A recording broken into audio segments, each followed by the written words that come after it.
Hello, everyone. This is Victory Chat with Jackie. My name is Jackie McKeever. I am a life and business coach. What I do is I support new and future entrepreneurs in building their life, their finances, and their business. So those of you who follow me, y'all know how I do it. I have brought on a special guest. Yes, part of my What Do Entrepreneurs Think series. And how I do it on my channel is I allow that person to introduce themselves because who better to introduce you than you? Okay, so let's not waste time. Veronica, tell the people your name, your title, and what exactly you do. Oh gosh, Jackie, it's great to be here with you. I'm Veronica Perran, native of the Bahamas, entrepreneur, public speaker, business consultant, and I'm here today with you guys, hopefully to inspire and uplift you. And I'm just happy to contribute to your growth and your development. So, Cool beans. So yeah, just to let you all know, Veronica didn't really know she flying blind here, y'all. But anyway, it's gonna be a great conversation. It's nothing to be nervous about. Some of my questions are light, and some of them may be, I call medium questions, and some of them may be a little bit deep because the purpose of this is to implement or to plant seeds because we want everybody to reap a harvest. Okay, so my first question is a light question. How long have you been in business? fully in business the last 3.5 years. I started out in 2012, and the first business that I started actually was a copywriting business, working with small business owners. And that kind of crashed and burned very quickly for several reasons. First of all, I was getting into a completely new field, transitioning from being in financial services as a financial advisor in the insurance industry here in the Bahamas. But I grew tired of it and I wanted to get out and do something more expansive. And so I took the leap. But one of the things that one of the pitfalls that I found myself in very early on, I didn't do enough research on the market, how large the market was, who I would be serving. And at the end of the day, Jacqueline, it came down to the market was too small, the demand was not there, and I struggled for the first 24 months trying to get that business off the ground. So I finally threw in the towel after I saw exactly what was going on. I'm like, I'll put this down and I'll do something that there's a real demand for. So that was my first big mistake, being in business as an entrepreneur, and the mindset that would have taken for me to become successful. I didn't have it at the time because I was an employee for, for, for more than 23 years. So I had the urge, the desire, and the passion, but I didn't have the mentality to match it. So I was out ahead of myself, out on a limb. And that was the start of that. But it took me about 5 years to feel my way through. And I just put my feelers on and I kept going, kept testing and retesting, you know, using what worked best and discarding everything else. And I finally transitioned and kept pivoting into a new business up to where I am now. I have actually two businesses going. One is recently over a year old, and the other one is fairly new. But I've been transitioning now for the last 5 years, doing what I'm doing now and just refining it. So that's a little backdrop. That's cool. This gonna be easy and a good interview already. Cause honey, you done answered several questions just in that one question. One answer. So this gonna be juicy, y'all. So This is an easy question. Do you buy things online? And if so, how frequently? I do predominantly I shop on Amazon. I'm voracious reader, life learner. So books, books, books, books. I also invest in personal development courses from different. I wouldn't call them gurus, but different teachers within the industry. Um, so that's important for me. Ongoing self investment. I've done that over the years. Put in quite a few $1,000s into that. Besides that, I love shopping online, personal wear, clothing. My favorite store is probably White House Black Market and the Real Real. I love them. Love that stuff. The Real Oh, Real is where you can purchase yeah, brand name products for those of you who don't know that. yeah, yeah. Reuse, gently used, Yes. lovingly used products from other women. So that's Mhm. been quite helpful because you don't, not because you can afford something, that means you have to purchase it for that price. So I hope that answers your question. Yes, it does. Um, so this is another light question. Are you married and do you have children? I have a daughter. Actually, I was fortunate enough to be a young mother. So we got to grow together, learn together, and expand together. Um, in terms of personalities, she's just like me, but different. And I'm hoping that she can grow into her own personality more and more. But she's still finding her way, like all of us, regardless of age. We're still finding our way. I am not married. I am in a committed relationship. In fact, I would take commitment over married any day. I would How take old are you? I would take dedication over just married any day. There's Yes. a lot of women are married, but they're not dedicated. A lot of men are Hmm. married, but they're not That's a big, dedicated. that's a big one. How old are you? I'm 51.7. And she's lovely, y'all. She's just beautiful. We love seeing your smile. So thank you for providing that smile. Ah, So my next question. Okay.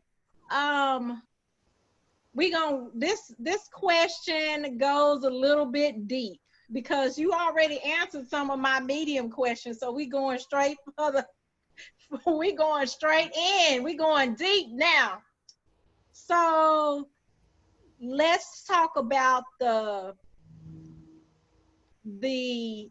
20, let's go back 10 years. So you said you're 51. So let's talk about the 41-year-old Veronica. ah, If you were to say three things to her, what would you tell that Veronica? that Veronica, I would three things to Three take it, things. three things to take the younger me 10 years Mhm. ahead in time, 10 years back. 10 years back.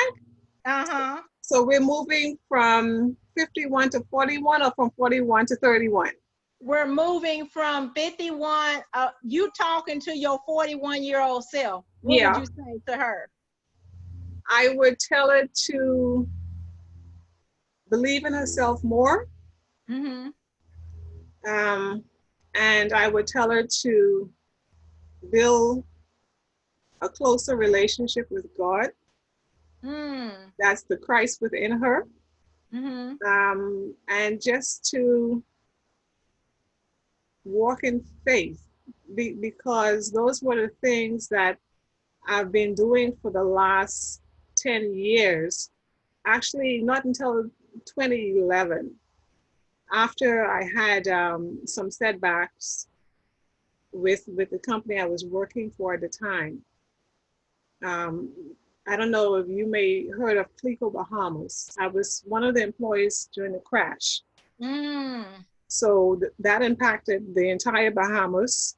A lot of pension funds, millions of dollars was lost because Mm. of bad management by the company. And so hundreds of employees, we were called to the head office and we found ourselves unemployed with on a drop of a dime, no warning, Mm. no pay, no back pay, pensions lost, everything. And that really shook me up. And I was doing well during that time, but I was not doing as well as I thought I was because financially I was making six figures, but I wasn't keeping the bulk of it. I was just letting it go as quickly as it came by because it was flowing. And Mm. I thought it would be nonstop. And it wasn't until that awakening with that company going under, I realized that I wasn't as financially educated and as financially as strong as I could have been. So that was important for me. And that's when my faith really started to kick in terms of my self-confidence. Do I really believe in myself? Mm. And if I really believe in myself, what would I be doing right now? How would I pick myself up? How would I brush myself off? How would I keep pressing on? So my faith was a little shake. My confidence, I found out that it wasn't as strong as I thought it was. And I made an effort, a conscious effort to start rebuilding it and start questioning my faith, questioning some assumptions I held about myself. Because I was in that place where, my car was my personality. My car was my value. My clothing was determined by Mm. value. So I was just there in that place of immaturity in my life. And I was just surrounded in that kind of type of environment. Everybody, if you're not driving a Mercedes, if you're not driving this, if you're not driving that, you're not the man or the woman. And I had to realize that my value wasn't attached to them. You know, it was attached to my deeper belief in myself and what I could accomplish through Christ. So that's what I would say to her. You know, Do you believe any of those feelings or that experience is what prompt you into becoming an entrepreneur? um, I believe somewhere it played a strategic part in it, whether I had realized it at the time or not. Because before the crash, I was doing a lot of things that I was not allowed to do from a policy standpoint within the company, but I knew it would make business better for the company. And every time I did something, I would be like brushed aside. And I'm like, something? If they don't want to improve their organization is one thing, but maybe I can do something on my own.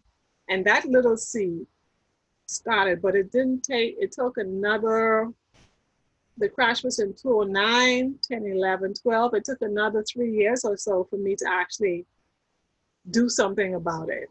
So I planted the seed within myself and Mm-hmm. I just walked away from it. So it was there just germinating and just doing its own thing until it popped up again with another incident. But I would say, yeah, that probably was the starting point.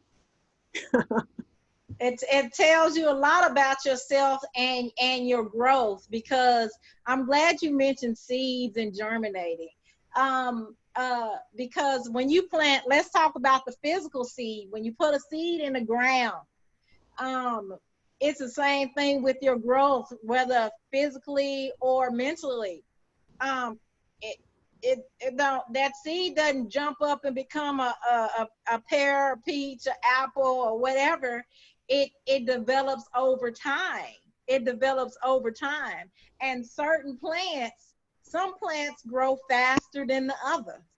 And regardless of the plants, you have to protect the seed. You have to protect what you put in the ground, what you want to grow. And that means you may have to go use insecticide, pesticides or whatever they call it.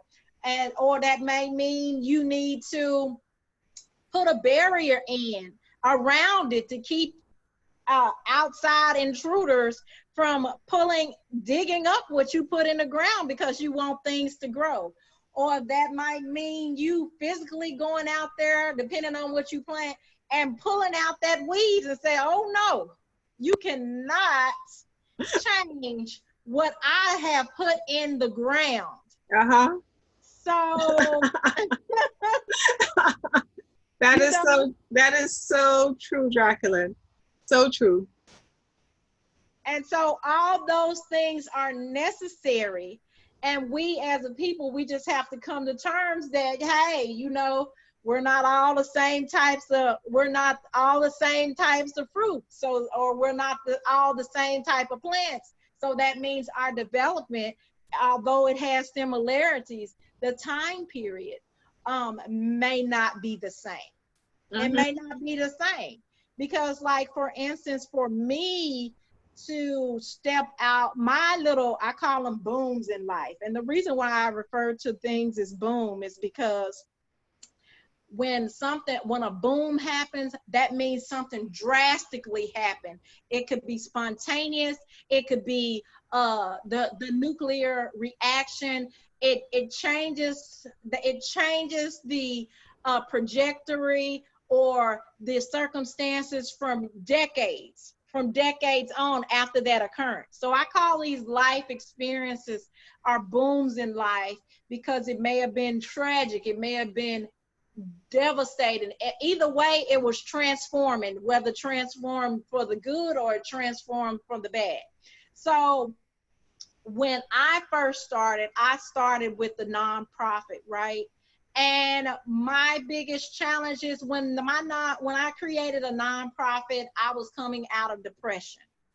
I had an aha moment, a come to Jesus moment, where I actually did a lot of praying, did a lot of thinking and stuff because I wanted more in life. In order for me to have more, I had to come out of hiding. And in coming out of hiding, what I did was I conquered my depressed state. I broke that spirit, or that whatever you want to call depression, it broke. And as I came out of hiding. So where we start, our aha moments may be different. And then even though I came out, there still was personal development that had to occur. And it's part of life. There's different, one thing I noticed is that I'm like, well, I already been here. Why am I going through this again? Why am I going through growth, aha moment again? I should have already learned that. And this is the deal. This is the revelation I came to. It's just like in school. You start in the first grade. Okay, you're going through first grade for this period of time. And in first grade, you have little tests that you have to do, mm-hmm. right? Which are quarterly, weekly, or whatever. You pass these little bitty tests. And then at these little tests that you pass, this allows you to elevate from the first grade to the second grade. And so in the second grade, the tests or the things that you go through are different than what you went through in the first grade. They may have some similarities, but you know, it's like we're gonna go a little bit deeper. Okay, like in one grade, you may start learning how to do subtraction and take away, and then you get to the next grade and they start telling you how to do multiplication, and then you do multiplication and division. Then the next grade, they teach you about fractions, and then after they teach you fraction, they teach you exponents, and then after they teach you those, and these are different levels and different grades, they end up teaching you the order of operations. So each step goes a little bit deeper, and each step is necessary I mean, before you hit step 3, you got to graduate. You graduate and you may feel like it's the same thing, but it's similar, but it's different because you're in a different space. You face a different challenge, and I think the reason why like, let's take the order of operation. For those of you who don't know the order of operations, that's when they take subtraction, addition, exponents, multiplication, division, fractions, and they bunch them all together. They put parentheses and I forgot what them bars called around there. And order operations is how you solve a problem that has all that bunched together. Which means is, it goes with that saying, let me say it right. More is required of you. The more you have, more is required. So, and that doesn't mean that everybody is going to reach the same level, because only the elite is at the top, and it's a special type of person that makes it to the top. Do we all have the abilities to reach the 12th grade, so to speak? Yes, we all have that ability, but some of us stop at the 6th grade, and some of us stop at the 9th grade, and some of us stop at the 10th grade. And all of those steps and all of those positions are necessary for God's whole plan, because we're meant to connect. And so that's great. So my next question, do you have any family or friends that support you? I would have to say yes and yes. And here's the thing about that question, right? Mm-hmm. Everything in life is relative. And before, years back, I would have said no, because I felt at the time that I wasn't getting what I wanted to get. They weren't doing it when I wanted it done. All this kinds of nonsense, right? Mm-hmm. But that was I remember when I wasn't mentally mature, and that was my mindset. Now I see that everyone in my path, family, friends, and even strangers that I cross paths with, they're helping me in one way or another in ways that I need, sometimes known or unknown. And I say yes because my perspective has changed dramatically, where what I used to think was support is no longer support now, and vice versa. Because if a person told me no before, I would have said they wasn't being very supportive. Now I look at it like, where's the lesson in that? So that no is going to put me in a place where I need to look for a better solution, better alternative, another alternative. Look at it from their perspective. Why are they telling me no? And so it's not just about getting that yes in a way you want it. It's getting the yes in the way you need it. Mm-hmm. And you have to look for the nuggets in that, because not all the time what we want is what we need at the moment to get us to where we want to go, or even to sustain us in the place where we are now in a better way. So definitely, yes. I've heard, from having a strong sales background, I've always been good at receiving no's. 23 years in the insurance industry, that's a lot of no's. So I was kind of like, my skin had thickened, but in a different way. And when I got into business for myself, I had to rework my skin, so to speak, because it was thickened, but it needed to be transformed in a way, because I was taking the no's more personal as a self-employed person than as an employee. As a self-employed person, I was saying, they're saying no to my idea, my services, uh, and I was taking it personal. I was taking it like they're saying no to me, and they weren't. They was just Mm-hmm. saying, "Hey, what you presenting? I don't want it, or I don't really need it right now. I don't see the value in it right now." That's what they were saying. Or the funding that I was looking for, they were just saying, "Hey, that idea, that industry is not for me. I don't understand it, so I'm not going to invest in it."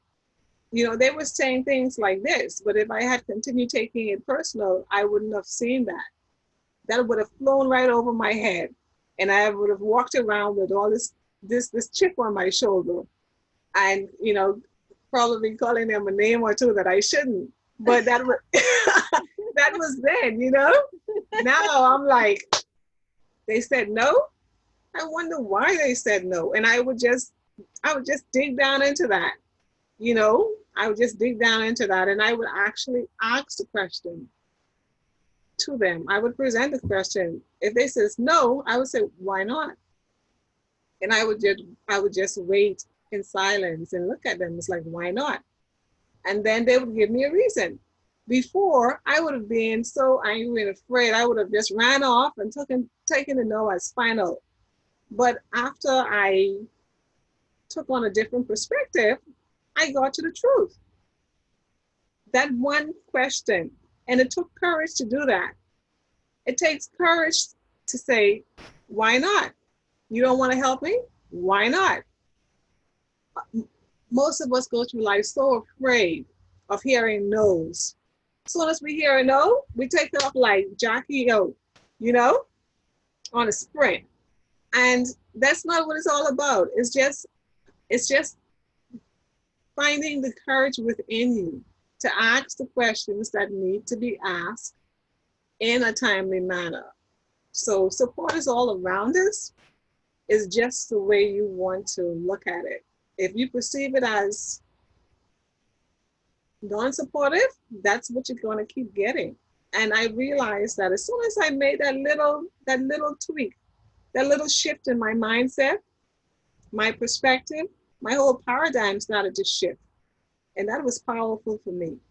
Now, when a person tell me no, I just ask them, well, why not? And if they says this, I says, well, why not? Or tell me more about that. And it comes down to, it comes down to at the end of the day, at the end of the conversation, it comes down to them and something that's going on with them. Nothing to do with me. It's just how they're feeling about themselves.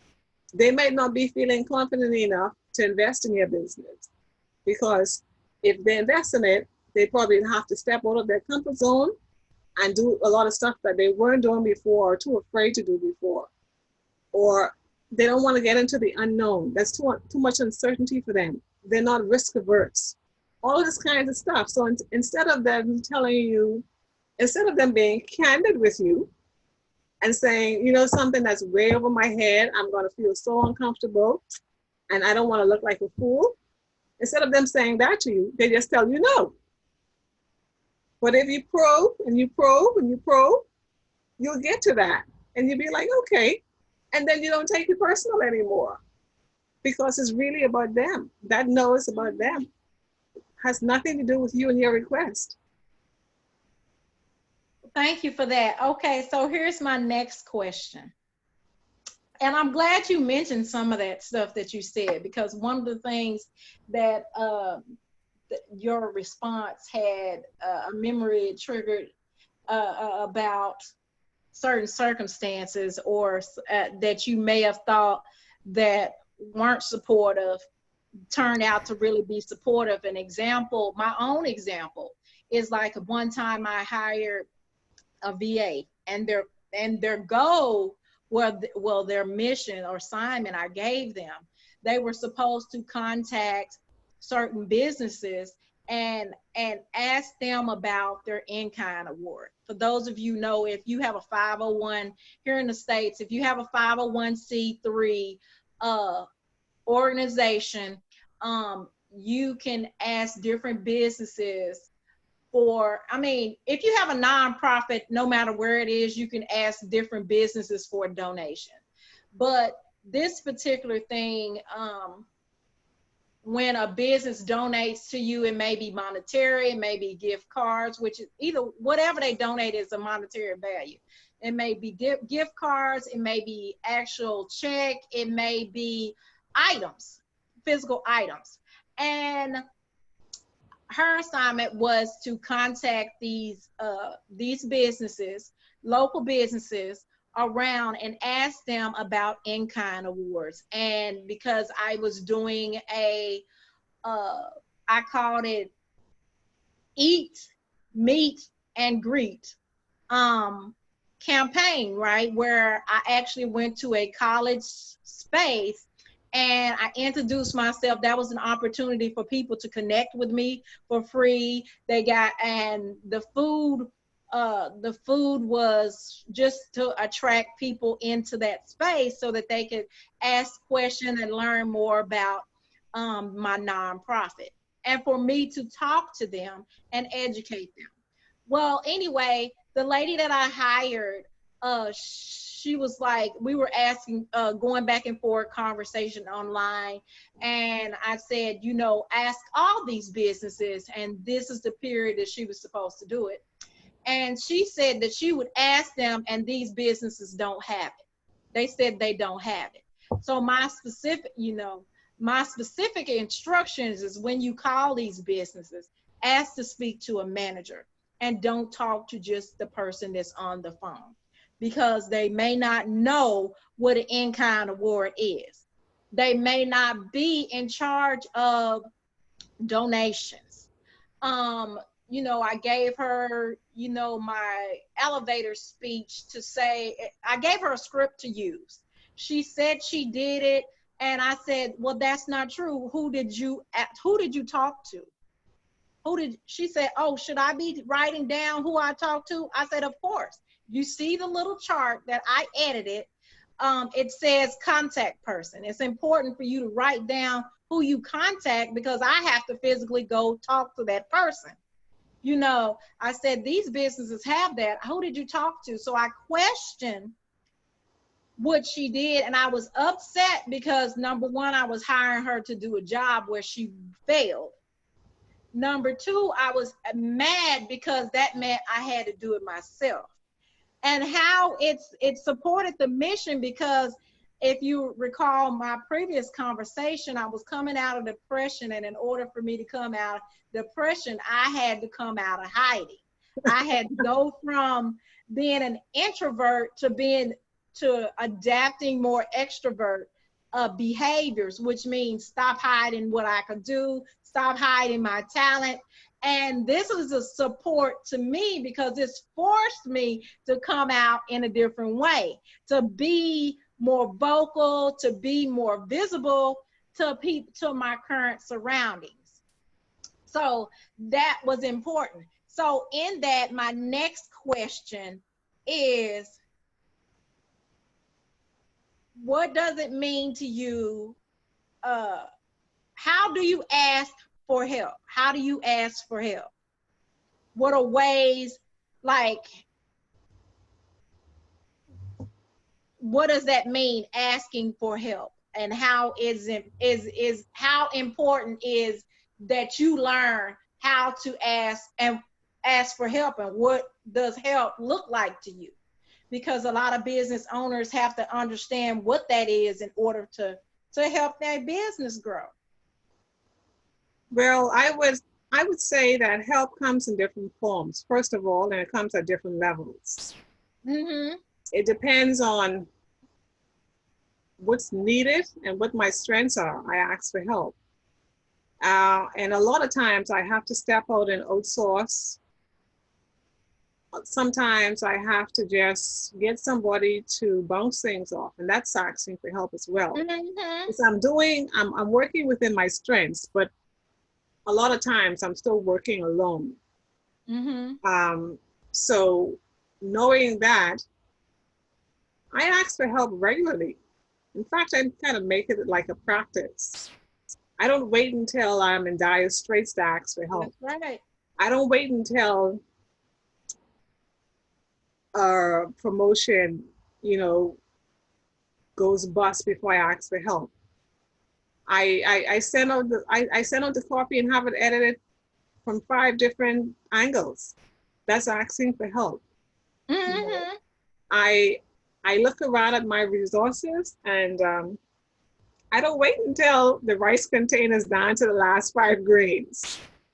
If I know I'm going to need something, and based on what I have in front of me, I says, something in a week, based on what's in front of me, I have to replenish this area of my life, or this area of my life, or this area of my life.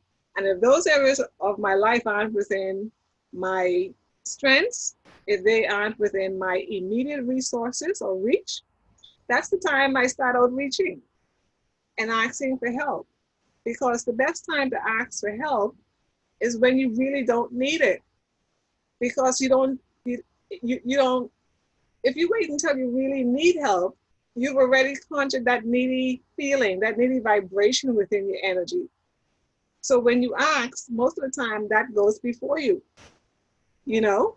And so I find that with me, what works for me, when I ask for help ahead of time, I avoid getting into that needy vibration, that needy slump, that desperation, that I, I avoid, I don't try to stop, I avoid anxiety by getting out ahead of it, And I also ask myself the question, do I really need help with this? Am I just being lazy? I'm just being reluctant to stretch myself. Do I really need help with this? Or can I do it on my own? And that inner voice tells me, you can do this, you got this. Or the inner voice will say, well, ask this person for help, not the person I first had in mind. It might direct me in a totally different direction. It says, instead of asking Jackie for help, why don't you just ask Megan for help? Because that's just how it unfolds sometimes. So asking for help, I do it on a daily basis. In one form or fashion, I'm asking for help, even if it's just honest feedback. I want you to help me make this better. I want you to help me improve this. I want you to help me refine this. What's your advice on this? I'm not really asking for your opinion. I'm asking for advice, because your opinion, that's another personal thing, but your advice is coming from more of a professional place. What's your advice? And I stopped asking butchers to help me mine diamonds. I was doing a lot of that back then. I would ask people who don't have anything to do with what I'm doing. Oh my goodness, that's deep right there. For advice. I just stopped asking butchers how to help me become a diamond miner, because they were clueless. But they would never say so. That is important. I always say, listen, if you want to get out the trenches, and for those of you who don't know what a trench is, basically it's just a deep ditch that people dig, mostly military. They get in a ditch, they build this big old ditch so that they can get in and be kind of hidden a little bit, so that when they see the enemy, they can actually fire at the enemy, and they call these trenches. If you are trying to get out of the trenches and you have a destination that you're going to go to, you can't talk to people how to get out the trenches if they never ever left the trenches. You got to talk to people who's not in the trenches. They may have used to be in the trenches, but they got out of it, or they've never been in the trenches because you're trying to go to a different destination. That is so important. And another thing I like that you said is the fact that you got to ask yourself questions, because I had this conversation just before our conversation. I had just got about what help is. A lot of times we get discouraged because we want people to help us, but we don't really know what type of help that we want, because we have not taken the time to actually ask ourselves, what type of help do you actually need and what does help look like to you? Because my help to me may not be the same as Veronica. Like, help to me might be I need you to take all this scribble scrabble that I physically wrote down, and write it to where people can understand it, because this is just a bunch of bullet points. I need you to make these bullet points into a copy where somebody can understand what the heck I'm talking about. That might be help. But in order for you to really get the help you need, you have to understand what that is and what you need at that particular point in time. And then when the help comes, here's another example. Like, say you need a secretary. I'm going big now. Say you need a secretary or VA. So you say, I need you to operate my social media. They say, okay, I can do that. I'm going to charge you $150 a month. Okay, so what exactly do you want them to help you with social media? Do you just want them to post regularly? Do you want them to create your post? What type of information that you want in that post? What message are you trying to convey to your clients? These are questions that you have to ask yourself, because when you bring help on, and then even though they've been doing this for years, they have to meet your expectations. Like for instance, I might be developing a book, and I'm not telling y'all to use this. Like, I might be developing a book, and y'all, I'm not writing no book this thick, just a side note. And they may be helping me with the cover, and they've been doing covers to different books for many years, let's say 20 years. And they present me with a color and it's red, and I might not particularly like things in red. Maybe I want to stick within my theme colors or whatever, my logo colors.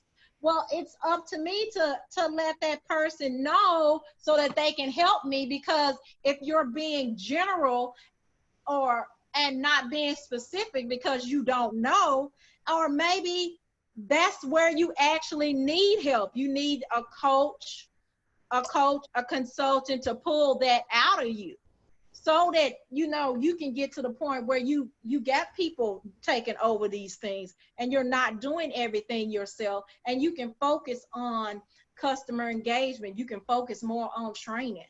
But it's all up to you, and it's important. So all throughout your business, whether you just hit the go button today, or you've been in business 20 years, you got to talk to yourself and get that. And mindset works all through on any stage. You have to change your mindset. And you are absolutely right, because when I hit the go button, and it was totally different. Like, I had been doing, working with budget, managing people, putting them in the right positions, managing other people's money, because I was working for somebody else. And I did not realize that, it's different. And the reason why I was thinking this way is because I was in the employee mindset. And it was different, because here I was having to learn another avenue, another level, step into a position I've never been in before as an entrepreneur, as a business owner. So my last question, this has been real good. My last question is,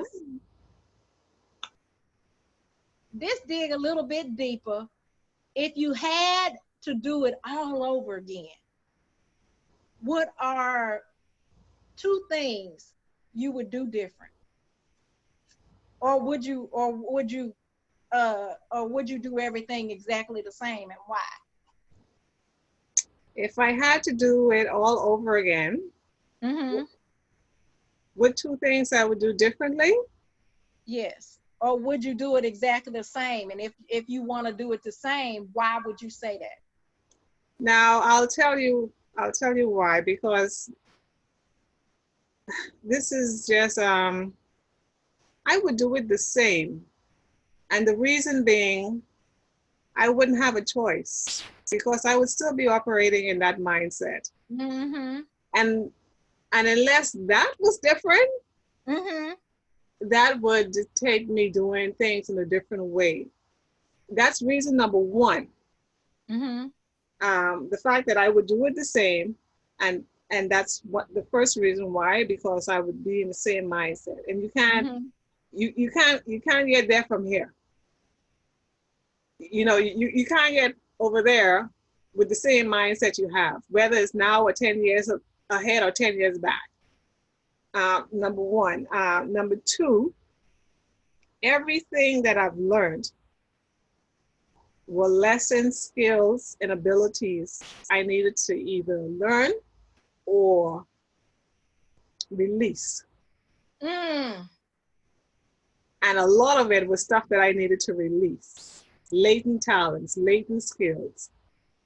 I needed to release that stuff out of me. And then I needed to learn new skills, online marketing, how to write perfect converting copy. I needed to work on my communication skills, not just in the written word, but also my body language, the way I, the nonverbal and the verbal, the written and the spoken. You know, from the insurance industry, I did a lot of the spoken, sitting in front of VPs and high network guys, helping them invest their monies and all of this kinds of stuff. Um, that was fine, but when I got out of that environment and I had to move into a different niche market, a different culture mindset, a different pay level, and you know, I had to find a new way of communicating. So that old sales script, that old scale sales approach wasn't working anymore with what I was doing now or what I had started to do. So I had to work on my communication skills. And I needed to go through that. And nothing has served me better than the time that I spent growing and stretching myself. Nothing. I would not trade that for anything. For my mom would say I wouldn't trade that for all of the tea in China, you know? So it's made me who I am today. It's helped me in my personal development, my mental maturity. It's helped me in my financial literacy. All of that stuff I had to learn, and I did it willingly. So one of the questions I would ask myself when I was going through that place of intense growth, what would I do if I really believed in myself? Mm. Where would I go? Who would I speak to? And what would I say? If I really believed in myself, if I really loved myself, how would I treat myself? What would I put in my mouth? What would I let out of my mouth? You know? And all of these things that has pruned and refined me over the years because I decided to take the leap and going into business. I was not doing a lot of that stuff as an employee. Becoming more responsible, I pushed myself into that place. And I'm like, how does love feel? I wanted to know how love feels. So I started to act in different ways. I started to believe that it starts with me. It starts with me. Started to treat myself better. Starting not to put myself down, you know? And I just started vibrating at a different energy, a lighter energy. Even when things are not going the way I want them to or had planned them to, I can still very quickly get back to that lighthearted place because I know that it's going to get better. And if I tell myself that, I'll probably do something to align with that belief. So that's, that's the time I would change not a thing, not a thing. That's good. I loved all that. I hope you all are enjoying all these nuggets she dropped. And if y'all didn't catch it, she said vibration several times. Okay, so you know that we are a chemical combustion of materials, and would mean which is in a nutshell flesh. So, yes, we attract or propel we things in our life based on our mindset, our own personal beliefs. And so that is the most important thing for you and your business is to get your place in the position to attract the things that you want, you need, and you love. So before I let you go, tell the people how they can connect with you, and if you give a social media username or email address, please spell it. Well, for those that resonate with what I've shared and would like to connect with me, I would probably say go to LinkedIn and you can see me there, Veronica Perran, Case Capital, that's KASECAPITAL. So you can just pull up my profile, or you can go to Facebook and pull up my profile, which would be under Veronica Perran. No funny names, just, and just take a Say look your around. last name because Perran. and it's important because they have to put them two R's in there. Yeah, Perran. So take a look around. I have a lot of business resources, especially on LinkedIn, probably about 20 or more articles, helpful tips. And you can, if you so desire, you can email me at casecapital@gmail.com and let me know how I can serve you best, how I can help you achieve your goals and do it in a more, just, if you're looking for more ease and flow, connect with me. Clarity, ease, and flow. If you want more of that in your life, if you want to experience it, if you want your network to experience it, I'm sure Jacqueline wants the same thing, clarity, ease, and flow. You want clarity in your work, in your path. You want ease in your flow in your finances. You just want abundance. And you want success, whatever that means to you, however that looks to you. If you want more of that, Jacqueline, she's a wonderful person and she can help you with that. If there's something that I can do for you, I'm happy to serve you. So that's Case Capital, KASECAPITAL @gmail.com. But hop over to LinkedIn. Let's see how it goes. I like you, and I say that wholeheartedly. I like you, and let's see how it goes. Well, thank you again. This is Victory Chat with Jackie. I am Jackie McKeever. I'm a life and business coach. What I do is I help new and future entrepreneurs build their life, their finances, and their business. And this is another episode of What Do Entrepreneurs Think? See you Oh, later. See you later. Thank you again, Veronica. Bye bye. happy to be here with you in the space.